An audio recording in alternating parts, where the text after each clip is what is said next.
بسم الله الرحمن الرحيم والعصر إن الإنسان لفي خسر إلا الذين آمنوا وعملوا الصالحات وتواصوا بالحق وتواصوا بالصبر. Now we're going to look at a linguistic analysis of the word asr itself. The word asr comes from a verb, literally means he pressed it, he squeezed it, he drenched it. You know when you squeeze a fruit and you get juice out of it? Arabic word for juice is asir, to squeeze something. This is the first meaning. Then in the Quran we find وَفِيهِ يَعْصِرُونَ. This is the interpretation of the dream by Yusuf alayhi salam. And they also, they will squeeze juice. You know how in the ancient times they used to press grapes, stomp on grapes to make wine, or olives and other things like that. That's the word being used for squishing them, to actually bring the wine out of them or the juices out of them. Then the asr is, this is something we mentioned before, but I'll tell you where it comes from now. Ash-Shihab says, asr is a period of time during which someone you know passes away. And is also a period of time that you know in history where a nation became extinct, or a nation came to its end, which is tied to what we were saying in the beginning. A state of emergency and also the tragedy of human history. That's the two themes that are connected in the meaning of asr. Then finally, a couple more. I didn't do it at the time I was supposed to do it. So asr is used as a time you are supposed to do something. By understanding that implication of asr, what we're learning in وَالْعَصْرِ إِنَّ الْإِنسَانَ لَفِي خُسْرٍ is human beings are in loss, and the time to change the way they are supposed to do it is right now. This is the time to change immediately. Let's get to إِنَّ الْإِنسَانَ لَفِي خُسْرٍ. First of all, the word inna. Inna is used in the Arabic language, not just to mean certainly, but to talk to a group of people that are in doubt about what you are saying. By using the word inna in إِنَّ الْإِنسَانَ لَفِي خُسْرٍ, we are already learning that most human beings, when they hear this, guess what? They don't believe it. Now let's look at the word insan quickly. The word insan comes from different roots, it's argued. One of them is nisyan, forgetfulness. And part of that is the human being can be reminded that he's in really, really deep trouble, but what happens soon after? Forgets. So the word insan, as opposed to al-fard, the individual, an-nafs, the person. There are different words that are alternatives. Al-bashar, the people, an-nas. But al-insan here, two benefits of it. One, to allude to our forgetfulness. And two, the word insan is individual, it's called ism lil-jins. The benefit of knowing that is, this word includes two things. It includes all categories, meaning all human beings, and at the same time it's singular. Now we're dealing with the part lafi khusr. Lafi khusr. So this statement, grammatically speaking, is the strongest it could possibly be. First of all, there are two kinds of sentences in Arabic, jumla fi'liya and ismiya. This is ismiya. This is the first thing that makes it stronger. The second is, instead of saying al-insanu fi khusr, it's inna al-insan. This is harf al-tawqid. This is a harf, this is a preposition used only for the purpose of strengthening what you're about to say. So there's a second reason that it's stronger. The third reason that it's stronger is the word al-insan has al on it, which is lil-jins. It's every single human being, adding another degree of emphasis. Then on top of that you have lafi. It's not just fi khusr, it is lafi khusr. This lam, typically you have the word we, the word fi rather. لَقَدْ خَلَقْنَا الْإِنسَانَ fi ahsani taqweem. There's just fi. But this is lafi. Lam here is very difficult to translate, but it basically has the same function rhetorically as inna. Certainly, certainly. Another tool of empowerment. Then you have, it's not inna al-insana la khasir. The human being is a loser. Lafi khusr. He is in loss. You know, someone being a loser is one thing. And by the way, ism fa'il in Arabic implies something that's happening right now. But by using the preposition, it becomes a constant state. He is immersed in it. He's been in it. He's going to stay in it, kind of thing. It's a scenario that's being depicted. So the word fi here adds to that. So one after another, after another, after another mechanism by which this statement has been emphasized. And above and beyond all of that, Allah began with wal-asr, by taking an oath. Now we get to the last ayah, inshaAllah ta'ala, of this surah. إِلَّا الَّذِينَ آمَنُوا وَعَمِلُوا الصَّالِحَاتِ وَتَوَاصَوْا بِالْحَقِّ وَتَوَاصَوْا بِالصَّبْرِ. The first comment we will make is that when Allah mentioned the loss of the human being, the singular was used. Al-insan. Even though it refers to all human beings, the singular was used. But when it came to the exception, He used the plural. He used the plural. So we have to understand this transition from the singular to the plural. What we learn here is these few people, the only way they will survive is if they stick together. They cannot be apart. They have to remain connected to this ummah. The unity of this ummah and the believers sticking together is embedded in this ayah as part of our survival because of the use of the plural. So the word amal is beautiful here, that Allah Azza wa Jal tied the exception to a collective affair. So that's one of the things about the transition from singular to plural. The other thing we should talk about here is إِلَّا الَّذِينَ آمَنُوا. Allah Azza wa Jal in this ayah didn't mention any qualifications of iman. Basically, the fruit of iman essentially is tranquility at the heart of it. The fruit of iman is tranquility. Remember we said human beings are in loss? What are the losses of the human being? Loss of health, loss of wealth, loss of loved one, right? These are the kinds of losses human beings suffer in this world. But if you have iman, then you know that this world is not permanent. This world is temporary. And what Allah has in the akhirah compared to this world is nothing. Then Allah Azza wa Jal mentions وَعَمِلُوا الصَّالِحَاتِ. First, the word amal in Arabic is similar to another word called fi'l. There's amal and there is fi'l. Amal is a conscious action, while fi'l is it can also be a subconscious action. For example, fi'l is I'm breathing right now. That's not a amal, that is what? It's a fi'l. I'm walking. That can be a fi'l because I'm not necessarily thinking about every step. But when you speak to someone, when you go to work, when you drive your car, right?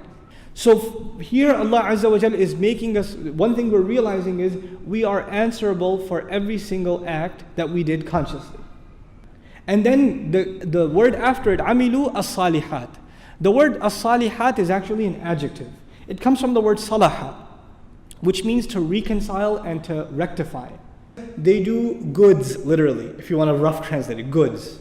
But good in and of itself in English, that doesn't even sound right. Good is an adjective. But an adjective requires a noun. Good deeds. Well, the good is here in the word salih. Where's the word deeds? It's not there in the Arabic. That word would have been وَعَمِلُوا الْأَعْمَالَ الصَّالِحَاتِ. Now the thing that I want to highlight here are a couple of things. The first thing is the word al-a'mal in Arabic is considered, it's a broken plural. And broken plurals are supposed to have feminine adjectives. So typically you would say al-a'mala as-salihata. You would put a ta marbuta on as-salihah, and that would be done. Righteous deeds. But Allah Azza wa Jal says al-a'mala, and understood, but He says as-salihati. This is the feminine plural form. So what's the difference between saying as-salihata, just putting a ta marbuta as we would expect, and instead of putting the ta marbuta, putting the feminine plural form? Well, the difference is from a balagha point of view, if you put the ta marbuta, then those are many, many, many deeds. But when you put the feminine plural, this is considered a plural of minimum. Meaning Allah is saying righteous deeds that I'm asking you to do are not countless. They're just a few. I'm not asking a lot of you. And the fact that Allah hasn't asked us for much is inside the word as-salihat. Had it been as-salihah, there would have been a lot more. إِلَّا الَّذِينَ آمَنُوا وَعَمِلُوا الصَّالِحَاتِ. And we are left now with the final two items in the final ayah of Surah Al-Asr, at-tawasi bil-haqq and at-tawasi bil-sabr, these two items. First of all, let's understand that from a literary point of view, Allah Azza wa Jal could have said وَتَوَاصَوْا بِالْحَقِّ وَالصَّبْرِ. But Allah Azza wa Jal, and it could have been emphasized a degree above that by having said وَتَوَاصَوْا بِالْحَقِّ وَبِالصَّبْرِ. That would have been a degree above in emphasis. But then a third degree above that is وَتَوَاصَوْا بِالْحَقِّ وَتَوَاصَوْا بِالصَّبْرِ. So this is the most emphatic form of saying this statement. So when we talk about tawasi bil haqq, first of all, the linguistic analysis of tawasi, it is to leave a will or a legacy. That's what the word comes from. And when you leave someone a will and a legacy, then already you have the utmost sincerity and genuine concern for the one that's going to be left behind. And there's a sense of urgency in the counsel and the advice that you're going to leave with them. But then the phrase bil haqq can be understood in three ways. The preposition ba in bil haqq can be understood in three ways. And each of those three ways come together to formulate the full meaning of this expression. First of all, the ba here can be understood as an adverb. It could be an adverbial phrase. What that would mean in English is, they counsel each other truthfully In other words, instead of saying with truth or to truth, I translated it as truthfully. I made it an adverb. In other words, when they do that counsel to one another, they are extremely truthful when they do it. Bil-haq can also be understood, if you want to compare it to an English expression, it could be with truth. What this means is when you counsel someone, you counsel them with Qur'an. In other words, when you're giving each other counsel and reminder, you remind them by means of what? An ayah. You remind them by means of the words of the Messenger sallallahu alaihi wasallam. The third meaning is to the truth. So we have truthfully, we have with the truth, and then there is also the final, to the truth. In other words, this implies there's a person who is, losing zeal, and they're losing their energy in doing the work for the sake of Allah. Because when you say to, be in the meaning of ilah here, in the meaning of ilah, what that would imply is you're reminding them of the goal for which they're engaged in this struggle.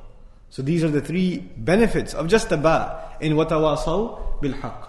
The word al-haq is understood also. Just the word al-haq is understood in three ways. So these were the three benefits of the ba, but now three benefits of just the word al-haq. Al-haq is understood linguistically as something you know to be true for sure, for which you don't have to be told. Something that deep inside your conscience, you just know it's true. So this implies when they counsel each other to something that their conscience already agrees with. This is the first meaning of al-haq. The second is that which can be proven true by means of evidence. In other words, you tell them something and they say, I never heard that before. I don't feel that it's true. But sometimes you tell them and they feel that it's true. But sometimes they say, I don't know. I've never heard that before. At that point, what do you have to give them? Evidence. And these things are connected. So what's the ultimate evidence that you provide someone that something is true or false? It is revelation itself. Right? So that's the second benefit. And the third is very important. The Arabic word haqq is used also when you have an obligation. What this means is you counsel each other, reminding people of their responsibilities.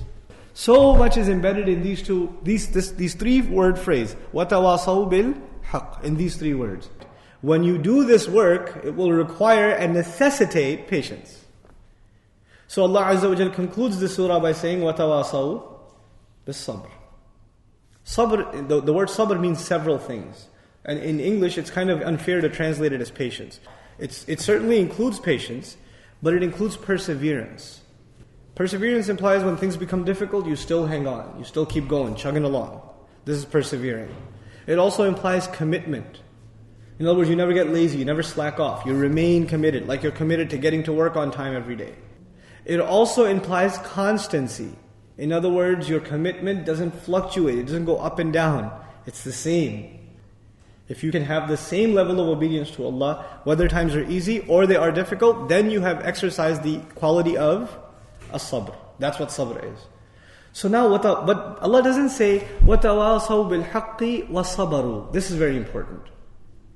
They encouraged each other and counseled each other to the best of their ability, with sincerity, truthfully, to the truth and to the obligations that they owe. And Allah didn't continue by saying, and they were patient in doing so. He didn't just say they were patient. He went a step further and said, وَتَوَاصَوْا بِالصَّبْرِ, which teaches us something huge. Not only is sabr included now, meaning they were patient, they were perseverant, they remained constant, but they encouraged each other in remaining patient and constant and persevering. You know what that teaches us? You cannot keep your sabr. You need someone to counsel you and give you strength and say, listen, you need to have sabr. We need to feed, sabr feeds off of each other. The final few things I want to share with you in regards to the sequence of these four items. The first comment is all of these are mentioned in the past tense. So by mentioning them in the past, it is an illustration that their entire life represents these behaviors until death came to them. These are the people. In other words, you can never just stop. You can never just look. You have to reach the point where you can look back, or people will look back at your entire life and be able to say all these four conditions were met.